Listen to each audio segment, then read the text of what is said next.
de julio. Comenzamos, como siempre, de inmediato con el detalle de las informaciones. En el ámbito penitenciario, la policía evitó esta semana 3 intentos de introducir droga y artículos prohibidos en diferentes centros penales de nuestro país y que reflejan también la creatividad de quienes intentan burlar la seguridad, como la vigilancia constante de los oficiales. Uno de los casos más llamativos se registró en la cárcel Gerardo Rodríguez, en el complejo de la Reforma en Alajuela, donde los policías detectaron casi 42 gramos de pasta de crack ocultos dentro de una taza de arroz con leche. Así como usted lo escucha, aunque a simple vista el contenido parecía postre común, notaron inconsistencias, y así lo vemos en estas imágenes, en el aspecto, y descubrieron que se trataba de una muy hábil maniobra para camuflar la droga entre los granos de arroz. El otro hecho tiene que ver con una privada de libertad de la cárcel de mujeres Vilma Curling, que intentó también recoger un paquete de droga, esto durante una cita médica en el Hospital Calderón Guardia. Mientras esperaba ser atendida, pidió ir al baño y, sin embargo, su comportamiento levantó las sospechas entre los agentes que la custodiaban. Al seguirla, observaron cómo revisaba el basurero, donde se encontró un envoltorio con 229 gramos de marihuana y pasta de crack. El hallazgo fue decomisado y se dio parte al Ministerio Público para la investigación respectiva. Además, en el Centro Penal Terrazas, también en el complejo de la Reforma en San Rafael de Alajuela, los policías escucharon el sobrevuelo de un dron sobre el pabellón, específicamente el D4, seguido de un golpe seco en el techo. De inmediato iniciaron una revisión y encontraron un paquete lanzado desde el aire que contenía 2 teléfonos celulares, un chip, alambre de cobre, cables USB y placas electrónicas, posiblemente destinadas a la fabricación o incluso reparación de dispositivos electrónicos ilegales dentro del centro penal. Y tras una impresionante persecución en alta mar y 2 operativos, hoy se detuvo a 8 sospechosos de tráfico internacional de drogas. El cumplimiento policial tuvo lugar en aguas del Pacífico Sur.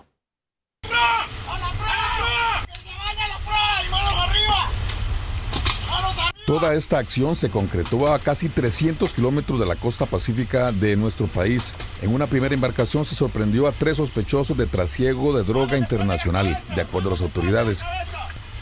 El guardacostas logra interceptar 2 embarcaciones tipo Go Fast o lanchas rápidas, una a 180 millas de la costa y la otra frente a las costas del Pacífico. Estos resultados se obtienen gracias a la cooperación internacional. Nuestros aliados internacionales. Casi de manera simultánea, se ejecutó otra operación agua-tierra, donde los tripulantes de otra lancha, al percatarse de la presencia policial, intentaron huir tierra adentro, pero sin éxito. Gracias a una rápida reacción del Grupo de Operaciones Especiales de Guardacostas, se logró realizar la primera interdicción a esa distancia de la costa. En ese mismo momento se obtiene información que indica que una embarcación se dirige hacia el interior del Golfo Dulce. Por lo tanto, se atiende y se da respuesta inmediata. Las personas tripulantes de esta embarcación intentan darse a la fuga al ver la presencia policial del personal de guardacostas, por lo que se coordina con fuerza pública del sector para que realice los retenes correspondientes, dando como resultado la detención de los sujetos en carretera. En ambos cumplimientos hubo comunicación directa con la policía colombiana y también de los Estados Unidos. Según las autoridades costarricenses, aún se contabiliza la droga y se debe determinar la clase del estupefaciente. En otros sucesos, en esta ocasión en la capital, un nuevo hecho de violencia se atendió la tarde y noche de este martes, específicamente en el barrio González Laman, en San José. En un complejo de apartamentos se reportó la discusión entre al menos 3 personas y, según los reportes policiales preliminares, en medio de la riña se escuchó la detonación de un arma de fuego y uno de los involucrados bajó los 4 pisos del edificio y se desplomó a pocos metros ya sobre la vía pública. La fuerza pública detuvo a 2 sospechosos y por varias horas se revisó el piso donde se dio el enfrentamiento. Los sospechosos fueron esposados y se les cubrió sus manos para proseguir con la investigación judicial. La provincia de San José registra a la fecha 159 homicidios dolosos, superando los 121 casos reportados en el mismo periodo del año pasado. Y en otras acciones policiales y también judiciales, hoy se lograron rescatar a decenas de extranjeros quienes estaban bajo el poder de la célula del grupo criminal venezolano El Tren de Aragua. Se detuvo al final a 10 sospechosos ligados a delitos como explotación sexual y 2 homicidios ocurridos a finales del año pasado en la capital. Cristian Fallas con los detalles desde la sede de la Policía Judicial en San José. Muy buenas noches, Cristian. ¿Qué tal? Muy buenas noches para todos. Un despliegue importantísimo el día de hoy con esta célula sentada en nuestro país del llamado Tren de Aragua, esta megabanda venezolana quien tomó mayor fuerza desde el año 2020, de acuerdo a las autoridades no solamente de nuestro país, sino también de otros países de Latinoamérica. Y que bueno, ya está claro el ejemplo de que también acá estaban aprovechando estos flujos migratorios, de acuerdo a la investigación, que dicho sea de paso, hay que decirlo, tuvo su origen hace pocos meses a raíz de un doble homicidio que se ejecutó en lo que es la ciudad capital. De ahí empiezan a investigar, pero también se dan cuenta que no solamente estamos hablando de estos delitos contra la vida, sino que también con lo que es tráfico de personas con estos fines de explotación sexual, un operativo que se ejecutó en diferentes puntos del país y que se da entonces con el balance de estas personas detenidas, por lo menos los que estaban en la mira de la Policía Judicial y también de la Fiscalía.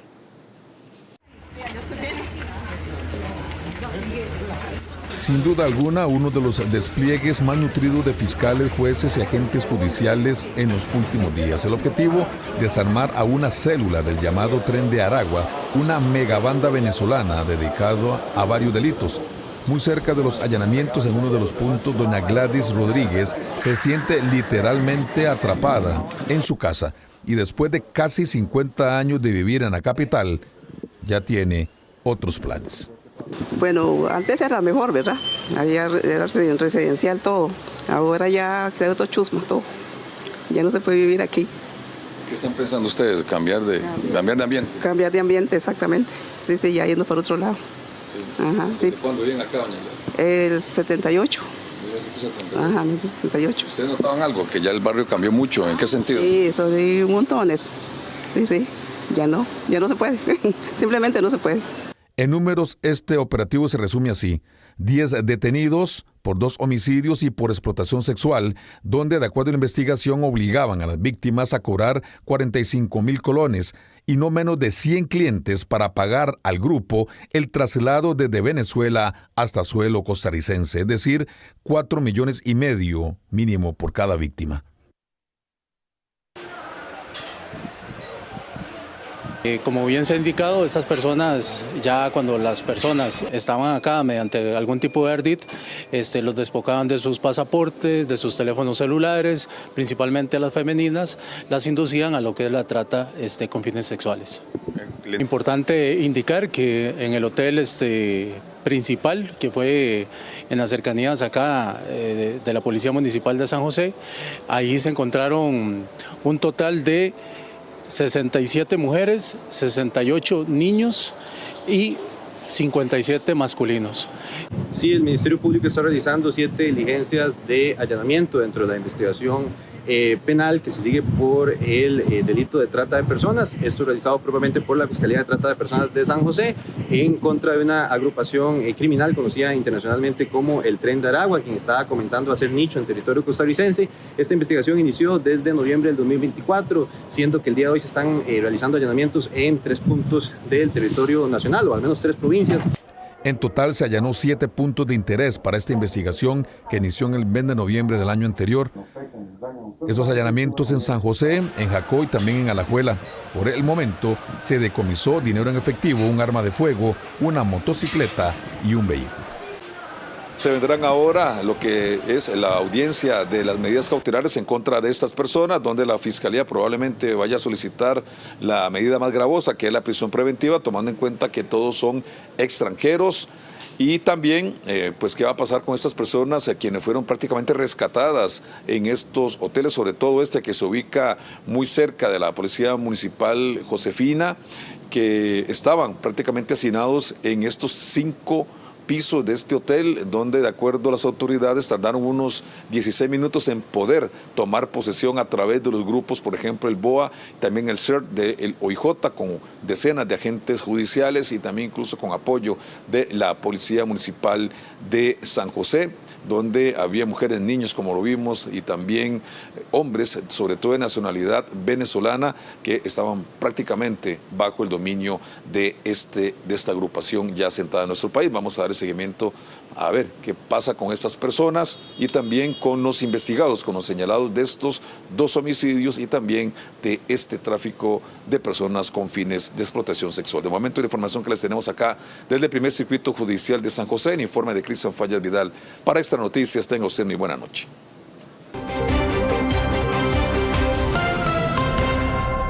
En 3 semanas, específicamente a partir del 4 de agosto, el Ministerio de Hacienda habilitará la plataforma TribuCR, proyecto mediante el cual se busca agilizar y también actualizar los sistemas de pago de impuestos y también de declaraciones de tributos. Sin embargo, los usuarios consideran que este es un sistema poco amigable y que ellos deben recurrir a profesionales para hacer el trámite. Dorian Sequeira es odontólogo y de manera acertada prefiere delegar en un profesional la responsabilidad de la declaración y pago de impuestos. Es un poco engorroso, tal vez llega a ser un poco complicado por el tema de que hay que sentarse a hacer la presentación de los números y demás, un poco difícil. Y vos me decías que entonces siempre pensás mejor en otra alternativa. No, yo lo que hago es que busco delegar. Yo busco un primo que me ayuda con la parte de computación y contabilidad.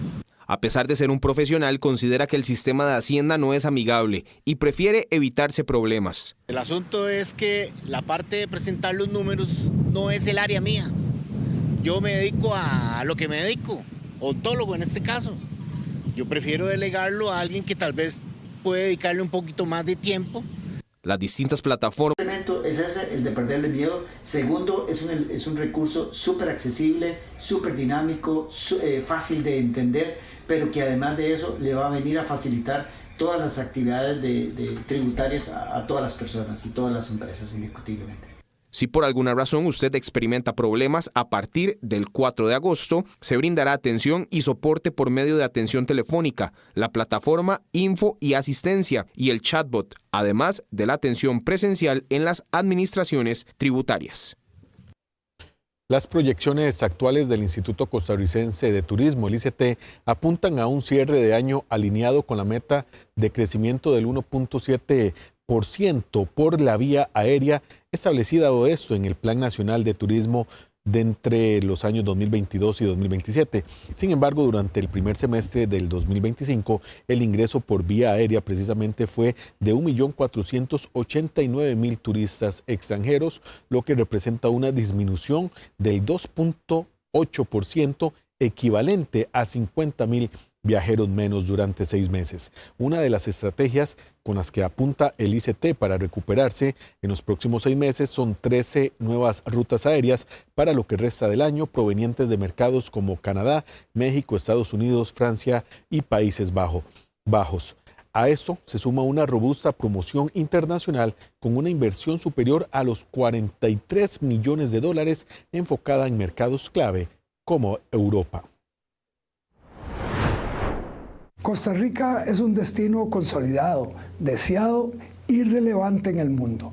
Nuestra imagen internacional sigue siendo fuerte y el trabajo de promoción que realiza el ICT es reconocido y respaldado por resultados concretos, como el interés sostenido de aerolíneas y turoperadores.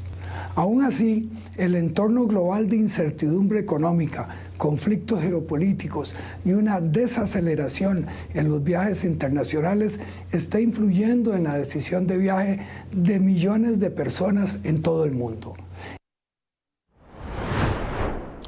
La reforma al artículo 14 del reglamento para el otorgamiento de licencias e incapacidades a los asegurados de la Caja entró a regir hoy tras su publicación en el diario oficial La Gaceta.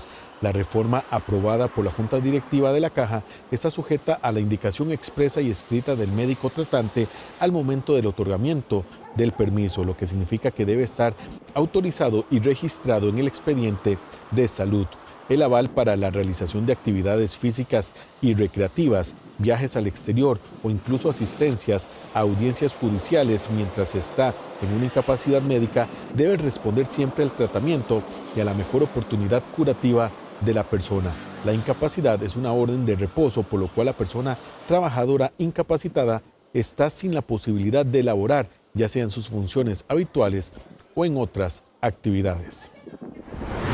Que estas excepciones que se agregaron al artículo 14 son total y absolutamente dependientes del criterio médico del médico tratante que le otorgó la incapacidad.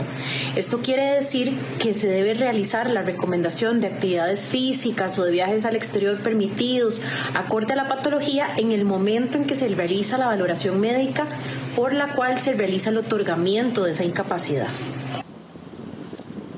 Vamos ahora a temas políticos, pues tras la negativa del exministro del MOP, Luis Amador, la diputada y también fundadora del Partido Progreso Social Democrático, Luis María Alpizar, analiza ahora convertirse en candidata a la presidencia por esa agrupación política. Quien sí ya postuló su nombre como precandidata es la exministra de la Presidencia, Laura Fernández, con el partido Pueblo Soberano. Me vi en la obligación moral de rechazar la oferta de postulación con el Partido Progreso Social Demócrata. Lo hice después de que la dirigencia adoptara una posición inflexible con respecto al nuevo reglamento para las elecciones nacionales. Así anunció el exministro Luis Amador el final a su aspiración a ser candidato presidencial con Progreso Social Democrático. Aspectos económicos tuvieron que ver con su decisión. Él me manda un WhatsApp diciendo que su condición no le permite, digamos, hacer un pago, o el pago más bien, a la papeleta. Yo le dije que lo habláramos en los órganos, porque aquí no es que Luz Mary toma una decisión de hoy para mañana ni compromete al partido. Bueno, esto reafirma una tendencia que ya del observatorio venimos insistiendo hace años, y es la fragilidad del sistema de partidos. ¿A qué nos referimos con esto? Los partidos políticos hoy en día son un simple medio, como dicen popularmente, un taxi. A pesar de tener un buen momento en la opinión pública, no ha sido suficiente para generar acuerdos o cuadros de potenciales organizaciones políticas para llevarle al poder. Alpizar, diputada y presidente de Progreso, no descarta presentar su nombre como aspirante a la presidencia de la República. Yo en mi vida me he visualizado siempre estando al frente en el momento que la vida y las personas confíen en mí. Es decir, no es algo que me asusta. Yo por pocas cosas yo me asusto, gracias a Dios.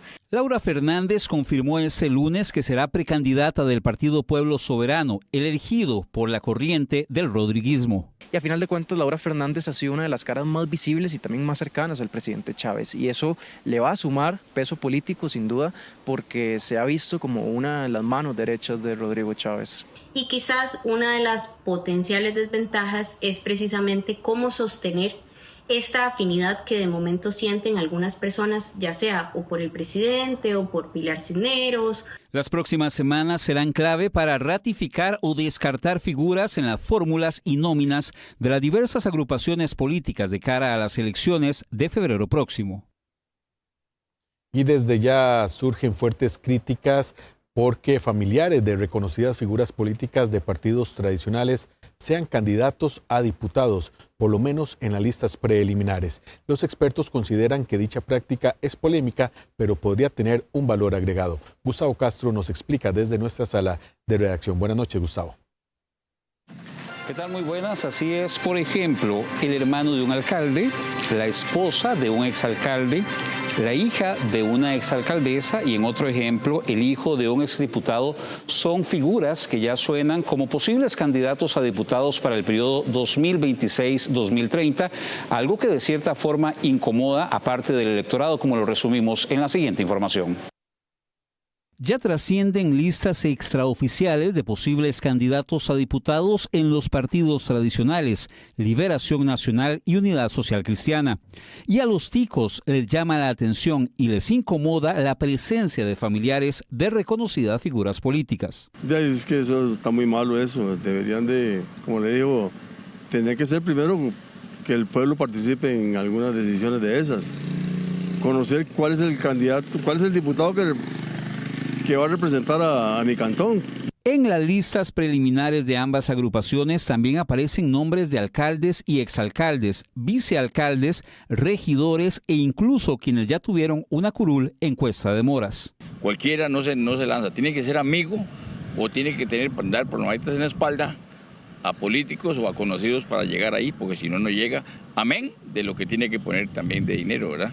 Según expertos, el tema siempre será conflictivo, pero podría ser útil por la trayectoria de algunos de ellos. Va a ser polémico porque siempre habrá gente que dice esto cierra espacios, esto es nepotismo, esto genera la elitización del ejercicio del poder, siempre son los mismos buscando los espacios o rotando entre ellos los diferentes cargos.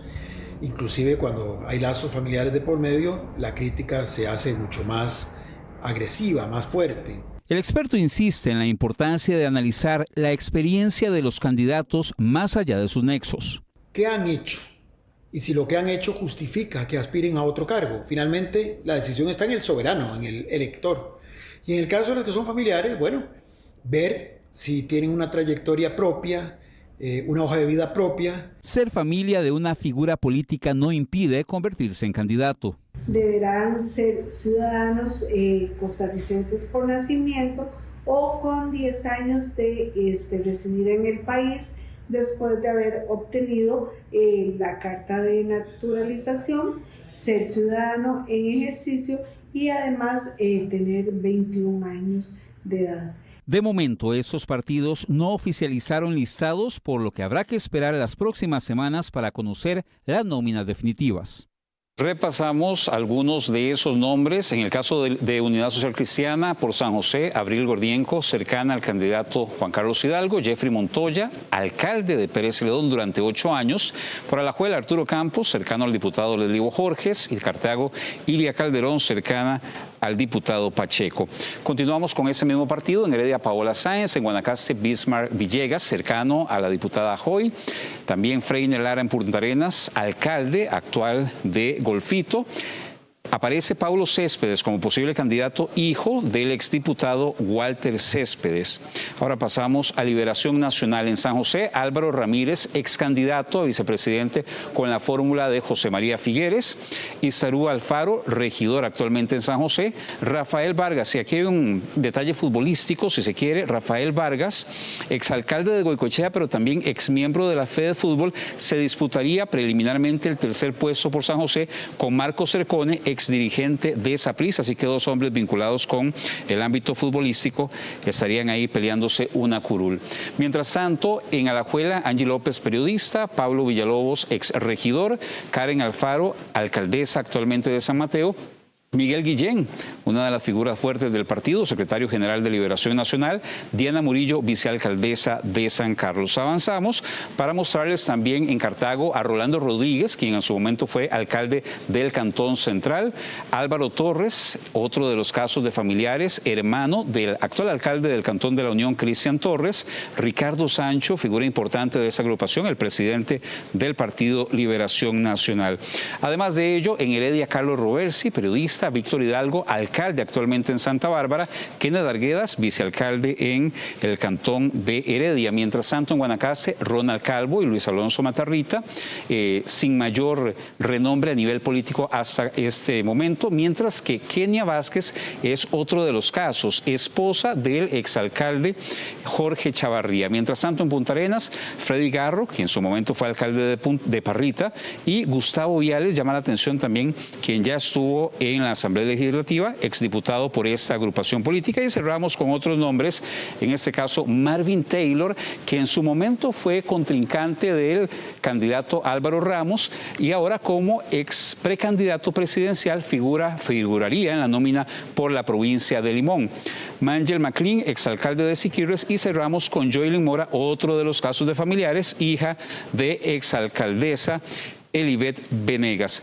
Importante reiterar que si bien son nombres que ya empiezan a sonar con fuerza dentro de estas agrupaciones tradicionales políticas de nuestro país, todavía no se ha definido de manera oficial, pero suenan fuerte estos nombres para que también el electorado tome nota de quiénes son esas personas que podrían llegar por los próximos 4 años a la Asamblea Legislativa. Un informe de Gustavo Castro para Extra Noticias. Muchas gracias, Gustavo, por el detalle de esta información, y desde nuestra redacción vamos hasta Miramar de Punta Arenas porque tras mucha presión y también reclamos de familiares y hasta de trabajadores, se pospuso el cierre del hogar de ancianos en este cantón puntarenense hacia un centro en Alajuela programado para esta mañana. Por ahora, los adultos mayores permanecerán en el hogar bajo observación institucional mientras se evalúan los próximos pasos. Alberto Cuadra nos amplía desde Miramar. Buenas noches, Alberto. Buenas noches, les saludamos desde el sector de Miramar en Punta Arenas, el hogar de ancianos Francasiano Madrid, que el día de hoy sufrió una serie de situaciones, operativos también, y el posible traslado que al final no se concretó de cerca de 64 adultos mayores. Bueno, esta información se las tenemos en la siguiente nota, veamos. La orden de cierre caldeó los ánimos este martes en Miramar de Punta Arenas. Usted lo sabe. Bueno, estamos en el hogar de ancianos de Miramar Tú lo sabes, corazón, tú lo sabes. Señor, ¿cómo lo vio usted los ancianos aquí? Todos los ancianos están bien cuidados. Todos los ancianos aquí están bien cuidados. El Ministerio de Salud suspendió temporalmente el cierre del hogar Francasiano de Madrid, ubicado en Miramar, luego de una fuerte reacción por parte de familiares de los residentes y trabajadores del centro. El personal hizo una manifestación pasiva, los adultos hicieron una manifestación pasiva en la mañana, ellos no se quieren ir, el personal está muy afectado psicológicamente porque hay un vínculo afectivo muy grande entre ellos mismos y el personal. Aquí ustedes pueden ver que los adultos están muy bien cuidados, que dicen que existieron denuncias, ¿cuál de esas denuncias de maltrato o de abandono tiene fundamento? El cierre había sido ordenado el 30 de junio por medio de una orden sanitaria, tras múltiples denuncias por maltrato, condiciones insalubres y falta de personal clínico, situación que en los últimos días se subsanó. Sí, vinieron no solo del Ministerio de Salud, vino la ministra, que fue la que giró la orden, una orden que venía sin una orden judicial, una orden de ellos. Al final, pues, nosotros dijimos hagan lo que tengan que hacer y todo estaba bien, pero algo pasó en donde ella mencionó un monto de 5 millones de colones que tenía que ser subsanado para ella poder seguir con sus ambulancias. Sin embargo, la noticia del desalojo generó alarma entre los familiares de los 64 residentes y los 440 beneficiarios de la red de cuidado atendidos por el hogar. La mayoría manifestó su descontento ante la falta de claridad sobre el proceso de traslado. Los mismos funcionarios se están quejando de que tienen 3 meses de no salario, 3 meses, y nosotros el mes pasado y los meses anteriores se han trasladado los recursos con normalidad. O sea, hay un desorden administrativo que se manifiesta con toda esta problemática, pero que desafortunadamente transmiten inadecuadamente. Y esto hace que se afecten los adultos mayores. Entonces, como le digo, vamos a tener que ver esto desde la parte legal, pero los recursos del Estado no les van a llegar. ¿Y qué es lo que va a pasar con esos adultos mayores? Entonces, aquí es un llamado a la Fiscalía para poder generar estas acciones. Ante la presión y las múltiples solicitudes, el Ministerio de Salud accedió a suspender temporalmente el cierre, condicionando esta medida a una intervención inmediata y a estricta supervisión del centro. Mientras tanto, el Consejo Nacional de la Persona Adulta Mayor CONAPAM indicó que se mantiene activo el plan de contingencia para la reubicación de los adultos mayores. Por ahora, ellos permanecerán en el hogar bajo observación institucional mientras se evalúan los próximos pasos. Bueno, en horas de la tarde también fuimos el único medio que logró ingresar a las instalaciones donde ellos nos mostraron los arreglos, reparaciones que han realizado en los últimos días y también luego de que se diera esta orden de cierre o de traslado más bien el pasado 20 de junio y donde pudimos comprobar que bueno, los adultos mayores ya están tranquilos, ellos estaban recibiendo ya lo que era su cena a pesar de que era temprano, a eso de las 5 de la tarde. Usualmente el horario de cena es a esa hora para estas personas adultas mayores que están acá en este centro, quienes son cuidadas las 24 horas por personal especializado. También logramos observar las habitaciones que están en total orden y que muchas de ellas son nuevas, inclusive del año, o relativamente nuevas desde el año 2012, que se encuentran en buen estado. Así que todas estas situaciones están envueltas en lo que sería este reclamo y también algunos... 9:36 de la noche, seguimos con más de nuestra mesa de análisis. La encuesta nacional de hogares reveló que en promedio en nuestro país viven 3 personas por casa. 37 de cada 100 hombres tienen casa propia sin deuda alguna, cifra que baja a 29 de cada 100 en el caso de las mujeres. La encuesta nacional de hogares es un estudio estadístico realizado por el Instituto Nacional de Estadística y Censos INEC. Este ejercicio reveló que de 5 millones de habitantes, 47% son hombres y un 53% son mujeres. El 37% de los hombres viven en casa propia totalmente pagada, versus un 29% que son mujeres. Pero existen otras modalidades. En cuanto a la tenencia de vivienda, casi 3 de cada 4 tienen vivienda propia, ya sea totalmente pagada en el 66% del total de hogares o pagando a plazo en el 7% del total de hogares. Asimismo, el 19% de los hogares residen en viviendas alquiladas, mientras que el 8% de los hogares residen en otro tipo de tenencia de vivienda, sean cedidas, prestadas, en precario u otra. La encuesta contempló visitas a 13,000 viviendas distribuidas por todo el país. De las personas que reciben ayudas del programa Avancemos, el 49.3% son hombres y el 50.7% son mujeres. De las personas que reciben ayudas en dinero, el 27.8% son hombres y el 72.2% son mujeres. Y de quienes asisten a red de cuidado por medio del SECUDI, hogares comunitarios, el 43.3% son hombres y el 56.7% son mujeres. La información recolectada permitirá generar estadísticas oficiales que sirven como base para la evaluación de políticas públicas. Seguimos hablando de vivienda porque un 20% de la construcción de casa en nuestro país se da en torres habitacionales. El modelo mobiliario, por supuesto, que ha cambiado en los últimos años, pues cada vez existen más familias que prefieren alquilar en lugar de pensar en construir su casa propia. La meta de construir vivienda en el país es algo que los costarricenses califican como un reto difícil de conseguir. Este es el caso de Faeren Thomas, un vecino de la zona sur del país que actualmente es estudiante, pero sueña con construir su propia vivienda. Difícil por lo caro que es. ¿Es caro? El terreno más que todo, depende del lugar. Me gustan las casas como rústicas, que el techo es como de teja, creo que es. Si es aquí en San José, una torre, pero yo vivo en zona sur, entonces allá preferiría una casa, nada más que allá el terreno sí es muy caro, que soy de Uvita y es demasiado el turismo y lo caro que son los terrenos por la ubicación. Don Ulises es uno de los afortunados que hoy cuenta con su casa propia, pero es consciente de que el panorama para los más jóvenes es mucho más difícil. Ahorita lo veo bastante difícil, bastante caro están los productos. ¿Qué cree que es lo complicado? Y ahí empezar por el terreno, más construcción, ¿verdad? Bastante caro. En nuestro país el mercado mobiliario ha cambiado. Las personas viven solas o en pareja, pero sin hijos. Las familias que alquilan son cada vez más. La cantidad de personas que viven por vivienda está disminuyendo. Ya básicamente tenemos muchos apartamentos en que vive una persona, muchos apartamentos o viviendas en que viven solo 2 personas, con mascotas, ya sin hijos. Los créditos de vivienda han hecho un poco más difícil el porcentaje de gente que puede calificar un crédito y eso ha representado un incremento en lo que son las familias que alquilan. Más o menos de un 10 a un 20% de las construcciones ya empiezan a ser en altura, en condominio, una propiedad más grupal y es una tendencia que ha ido creciendo durante los últimos años. El próximo 23 y 24 de julio se realizará una feria de la vivienda para facilitar las opciones de crédito que ofrece la Fundación Costa Rica-Canadá y beneficiar a las personas que quieran alcanzar el sueño de tener casa propia o bien mejorar las condiciones de su actual vivienda.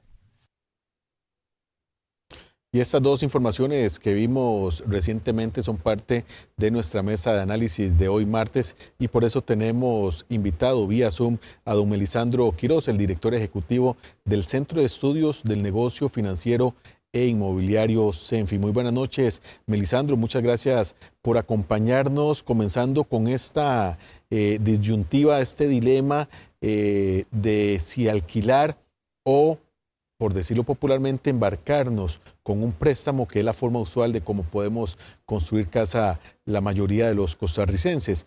¿Cómo se está moviendo ese mercado? ¿Cuál es la tendencia más marcada en este momento? Don Melisandro, buenas noches. Buenas noches, don Kenneth. Gracias por la invitación. No, es un tema muy apasionante. Vamos a ver, de los datos que estabas planteando, mostrando del INEC, queda claro que ha habido un aumento en lo que es la vivienda de alquiler, pero paralelamente también ha aumentado la vivienda completamente pagada. ¿Cuál es el fenómeno que estamos viendo acá con respecto a la vivienda completamente pagada? Y hay que tener mucho cuidado con estos datos. La gente a veces visualiza que estamos hablando siempre de una vivienda como si fuera algo nuevo o una vivienda de estas de los anuncios. El concepto de vivienda, hay que tenerlo claro, es un espacio con pisos, paredes y techos, tiene un acceso independiente y tiene servicios. Eso es un indicador o eso es una vivienda para INEC. Entonces, ¿qué está pasando? Está aumentando mucho la vivienda propia, pero los datos reflejan que pareciera que es un fenómeno de la autoconstrucción.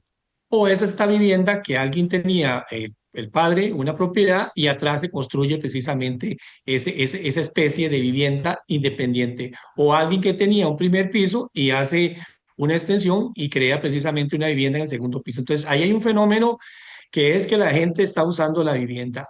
El segundo elemento importante, lo tocaba ahorita don Guillermo Carazo del CEFIA, es el elemento de la vivienda financiada. La vivienda con crédito ha venido bajando y aquí hay que tener claro de que es un fenómeno que no solamente tiene que ver con que los bancos son más estrictos en seleccionar clientes, sino que estamos viendo que la vivienda que está llegando al mercado está fuera del alcance de cierto tipo de personas. Y esto ya los informes, por ejemplo, el año pasado, el informe el balance de la vivienda, la UCR, el CEFIA y la Escuela de Arquitectura, la UCR, lo indicaban, está llegando, sobre todo al área metropolitana, viviendas de $120,000, o sea, viviendas de 55 millones. Esta vivienda de 55 millones la pueden comprar hogares de 1.400.000 colones. Entonces, ¿qué pasa? Hay familias con un ingreso menor, por ejemplo, 800.000 colones, que lo que pueden pagar les alcanza por una vivienda no de 110.000 o de 55 millones, sino de 45 millones, pero no la están encontrando.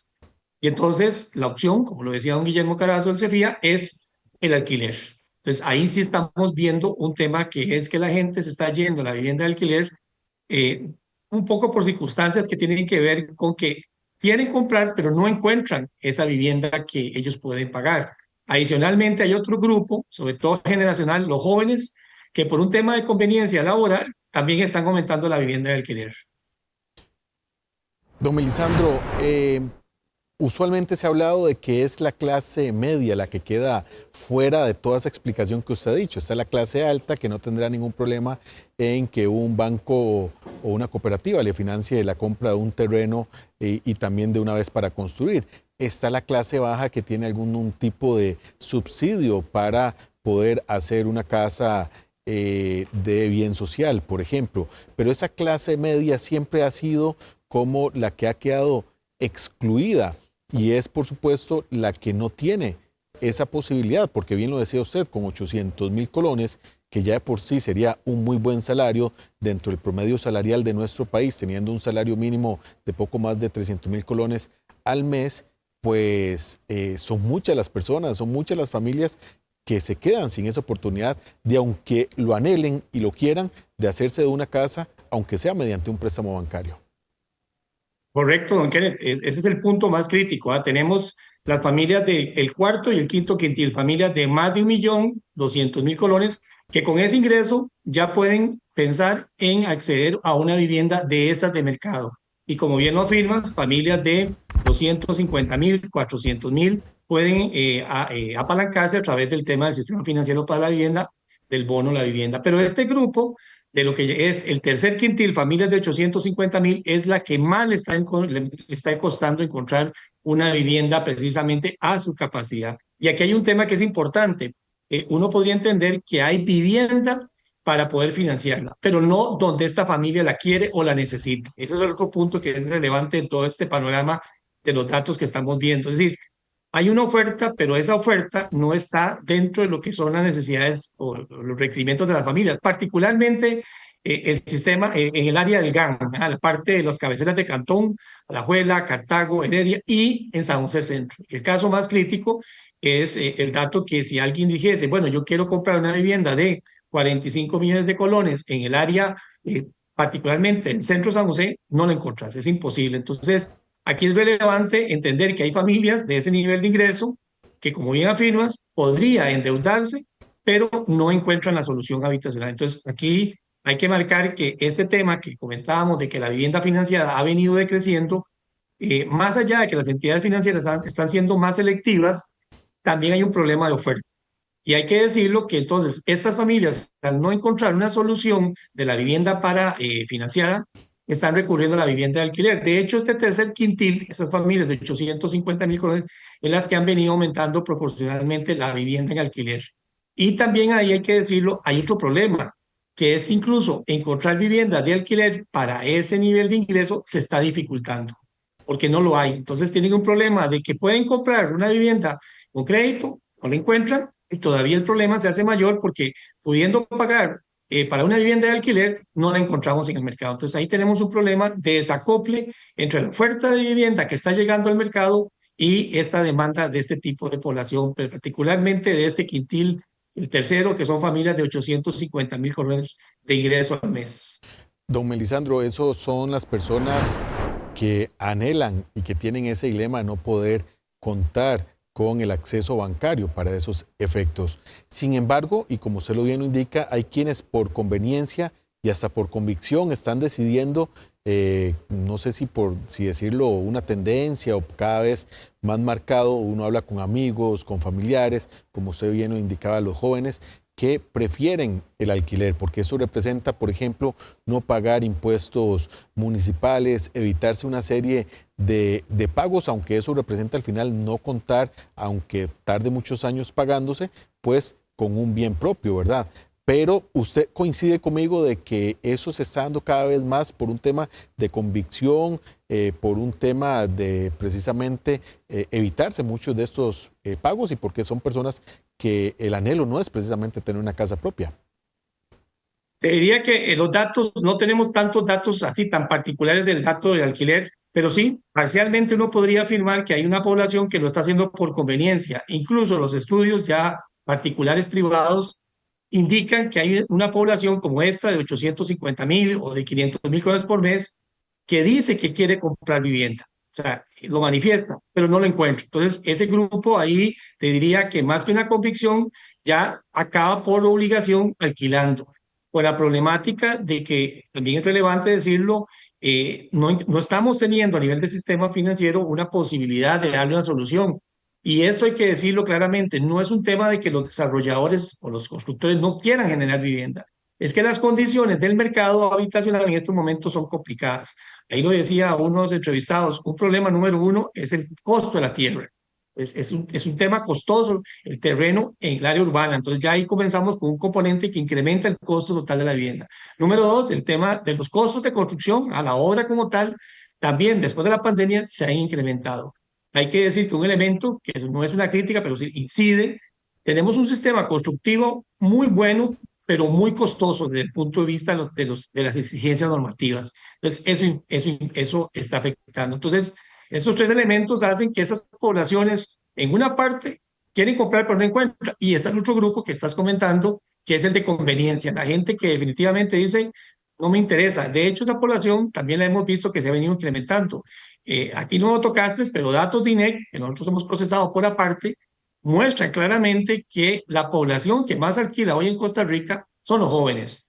El 45% de este grupo, de la vivienda alquilada, está en manos de jóvenes. Y en ese grupo sí hay un tema de conveniencia principalmente, pero en la clase, en las edades intermedias, gente de 40, 60 años, que ahí hay interés de comprar, pero no les alcanza con el ingreso que tienen. Y aquí también hay un problema, que hay que decirlo, este problema se agravó después de la pandemia con el tema del desempleo, donde 2 miembros de la familia, como ahora comentabas, con el tema de los hogares, uno se quedó sin empleo. Entonces, la capacidad de endeudamiento se contrajo fuertemente.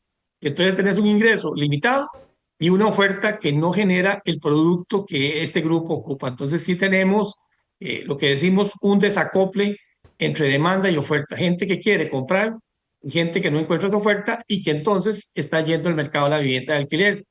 Y cierro acá con el tema más crítico. Cuanta más gente llegue al mercado de esta vivienda de alquiler y no la encuentre, más presión vamos a ver sobre los alquileres, particularmente en el área metropolitana. A eso iba, don Melisandro, porque muy interesante el análisis con esta tendencia de las nuevas generaciones. Uno podría decir que favorecen a quienes se dedican al alquiler de apartamentos, de casas, pero existe la oferta tal para asumir ese mercado, eventualmente mantenerse, por decirlo de alguna manera, esa tendencia. O si no, como se lo decía, los precios se disparan también, oferta-demanda, entonces el precio se aumentaría posiblemente. Es casi que es muy predecible que esos fenómenos lo vamos a tener cada vez creciente en los próximos meses. Aquí hay que entender también, y a veces se confunde, el tema de los ajustes del contrato de alquiler, que tiene que ver con el famoso tema del IPC, que es ya un contrato formalizado. Pero cuando vemos el mercado de alquiler como tal, sí estamos viendo esa presión. ¿Por qué? Porque efectivamente está yendo cada vez más gente a buscar vivienda de alquiler y no la encuentra. Y la respuesta es que casa que se desocupe, si antes se alquilaba a 300.000 colones, ahora se va a alquilar a 325.000 o a 350.000. Entonces, ahí sí sentimos que hay una presión. Y efectivamente, cuando uno analiza el mercado de la vivienda de alquiler en Costa Rica, es lo que se denomina un mercado hormiga. Es decir, está en manos de familias. No tenemos, a diferencia de otros países como Estados Unidos, el mismo México, o otros países como Chile, empresas que generen vivienda de alquiler. Y eso es un tema que tengo que decir que hay que poner sobre el tapete. Creo que de forma muy acertada ya el Ministerio de Vivienda comienza a entrarle el tema y es importante.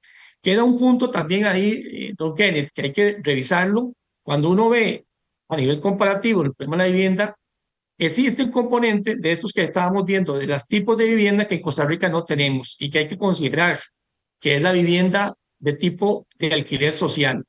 En Europa, en Inglaterra, Francia, fuera lo que es la vivienda propia y alquilada, el Estado, las municipalidades o el propio Estado central generan vivienda que es de alquiler social, con renta protegida. Ese es el caso más extremo de esas familias de bajo ingreso, donde ya por temas fiscales ya no nos alcanza para darles bonos y hay que buscar una solución. Entonces, esto sí es un dilema que hay que tener claro en la política habitacional y creo que acá, por lo menos a nivel del Ministerio de Vivienda, ya se comenzó a revisar y uno de los temas que queda sobre el tapete de esta parte, no me extiendo más, es el uso de los terrenos públicos para atender esta problemática. Buscar algún mecanismo de alianzas público-privado donde el Estado pueda facilitar esos terrenos a los desarrolladores para generar una vivienda, ya sea de alquiler o de propia, a un costo más barato que lo que representa el valor de mercado. El partido de Keylor Navas puede ser ante el Inter de Miami y Lionel Messi. Imagínese. Puede ser ahí que se patrocine ese viaje usted. Bueno, ¿por qué no? Lo organizamos. Hay que hacerle mente entonces, ¿no sabes? Sí. Muchas gracias, Jason. Un placer que nos ahí coordinamos. Bien, a esta hora nos vamos ya, terminamos nuestra mesa de análisis y los invitamos a que nos acompañen mañana en nuestra edición estelar a partir de las 6 de la tarde. Muy buenas noches para todos, feliz descanso.